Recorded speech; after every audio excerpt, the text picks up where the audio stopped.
I would like to share to you 3 points about living a life of sacrifice. Number 1, sacrifice requires surrender. In Luke chapter 2, verse 42, nevertheless, not my will, but by thine be done. Living a life of sacrifice, mga kaigsunan, requires surrender. Even Jesus in Gethsemane had to surrender his life to the Father. Sacrifice is not about convenience. Sacrifice is not about kanabitong unahon sinin ako kay importante man ning labat kay di ko ta maglabat. Wa po kay kasulog. O di po ta manarbaho, wa po kay makaon. Imo ba ang Biblia ayaw pakan-an mga tapulan. Way trabaho, way kaon. No work, no pay. Importante man na. Simba. Hala, training, MCA equipping, pre-meeting, life group, midweek service. Tayo man booking, oy, nako oy, na. But it's not about convenience. It's not about gratification. It's not about comfort. It's not about me. Nga makaginansya kong dako. I need to surrender that kind of mindset nga dapat sa akong take advantage, dapat sa akong makaginansya o makapitahan. Kaya kung dili ka makasurrender, you might say, napamakunta na Domingo. It's just a matter of time. Kanang mga personal commitment sa Ginoo, kanang pagbasa sa Biblia, kanang pakikistorya sa Ginoo, kanang pag-ampo. It's just a matter of time. Kasi kanang nagpapili ni mong kaimailhan niya, Kristohanon ka, nga naan lang ka taga-Domingo, and the reason na wala na ganina, it's just a matter of time. Di na gina ako ka makitaan sa simbahan. You will be eaten up with all those kinds of glorification, satisfaction, and the Luciferian nga syndrome. Kaya bitawang ako ay akong dibati, akong nahuna.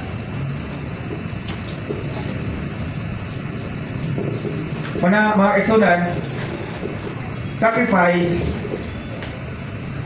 is about submission. Yung sa'yo mo anak peta nga, sa Ginoo lang mo kumusabitan. Amen. Amen. Ini yung katupad. Sakto ba, no? Sa Ginoo lang kita kumusabitan. Amen. But let us not forget, God had brought authority in your life. Kung saka ka anak, the authority over life is your parents. Kung di ka kasunod sa imong ginikanan, yan ka nagpulok, nagbuyo, kung ipakaon pa ka sa mga ginikanan, ayaw yung pagbubuot, bisag sumpak sa imong buot, sunda imong mama o papa.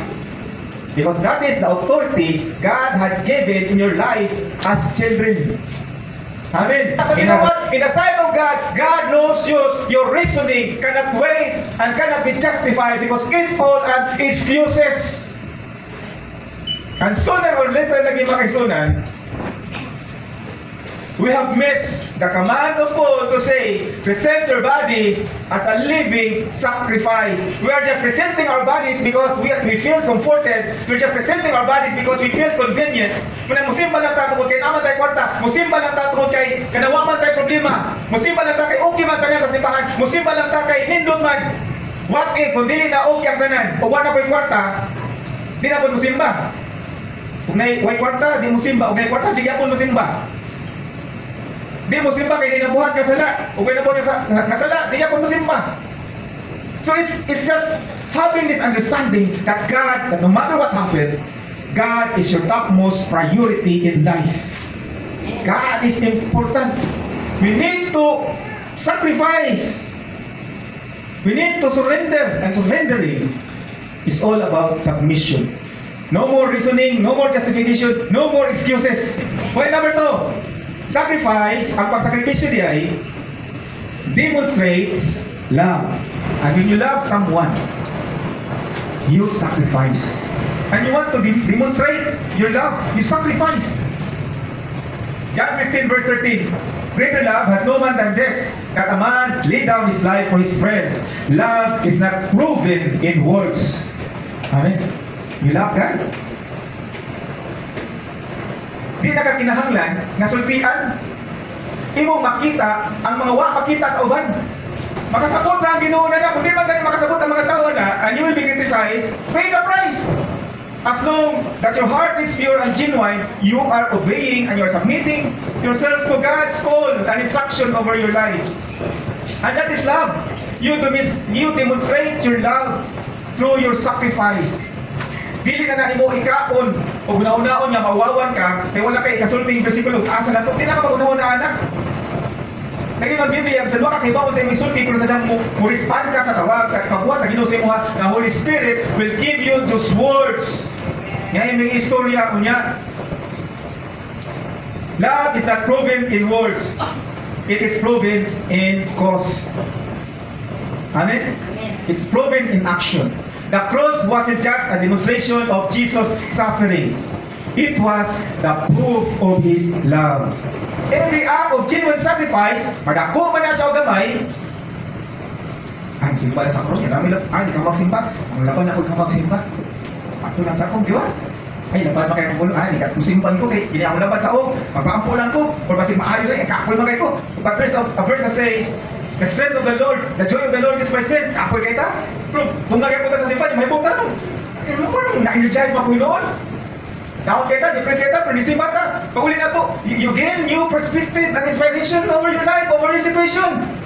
Pero sa magpakaon ta sa itong mga pagkatarungan, sa itong mga rason, na dili ta available, dili ta pwede, ng mga inani-inana, you're always missing something from God. Kung dili nakawala sa Ginoo, dili nakawala sa akwa, it is your loss. And it's just a matter of time, malus-lus ka. Ang pagkutanya ni karon sa ito, matagos sa mga kaisunan, are you loving this around you sacrificially? Kanang mga tao na palibot sa inyong ba? Imo ba silang higugma nga dunay pagsakripisyo? So even when it is inconvenient or unreciprocated, huwag pasabot bisan og dili ka mabaslan, di ka mabalusan sa ibang mong maayo sa ilaha. Can you still sacrificially love them despite having this third eye? Di man lang ka ma-appreciate, di man ka ma-special mention, di man lang mabawsan po. Will you still love sacrificially? Will you say Amen? Amen. Point number 3, mga kaisanan. Sacrifice yields eternal rewards. And I do believe each one of us had sacrifices. Pero sa akin, igapoy na tag-sakripisyo. Yung sa akin, di ta ma-appreciate, di ta ma-special mention, di ta ma-recognize. But know this, you don't need to please man, and you don't need any recognition, di bisan kinsa ka tao, bisan pa ni pastor. You only need the attention from God. And let God do that blessing, do that rewarding, just continue to be faithful, even though that you are unnoticed. Amen. In Matthew 16 verse 25, for whosoever will save his life shall lose it, and whosoever will lose his life for my sake shall find it. Ini usahay sobra itong paniguro ba? O tangan ninong ka? Manatong ito na doon. Dili na kayo na ito, bitahon niya. Akan si matani. Pulong sama ka nga. Kung di ka magpakansi, kung mauna yung mga mindset, yung mauna yung mga principle, maglisod yung ka o let go na itong mga butang na wala kay control. Kung di na yung makugyan sa Ginoo. And what does the Word of God says about love? Love takes no recourse of death. Ang takes no recourse of death. Dili kayo sakto. Ang gugma ko no, ginulis na sa utang kita mauha. Ang ingon, love takes no recourse of wrong. Di siya hinumdog sa mga sayot sa tao. Amen? What seems like loss on earth is gain in heaven. Wala wala ata ninyo kalibutan na basta importante, makaginansya ka sa langit. God doesn't waste any sacrifice made in faith. Whatever your sacrifices imong ginabuhat ninyo kalibutan na, dili na mahimong usik at tubangan sa Ginoo. Eternal value outweighs temporary comfort. Always remember this. Mga itong pagkabuhaton karon, don't measure your sacrifices by what it costs you now, but by the reward revealed for eternity. Training time in the church is never a waste time. Your time spent in the Lord and in His presence together with the people, the family of God, is not a waste.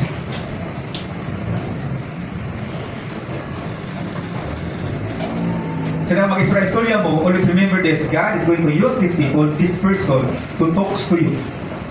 Sacrifice isn't just a Christian doctrine. Dili kami siya doktrina sa itong pagkakisuhanon o sa atong simbahan. It is a divine call. Langit doon siya natawag, whether it's giving up time, giving up comfort, ambition, or even safety. When done in love, it becomes sacred.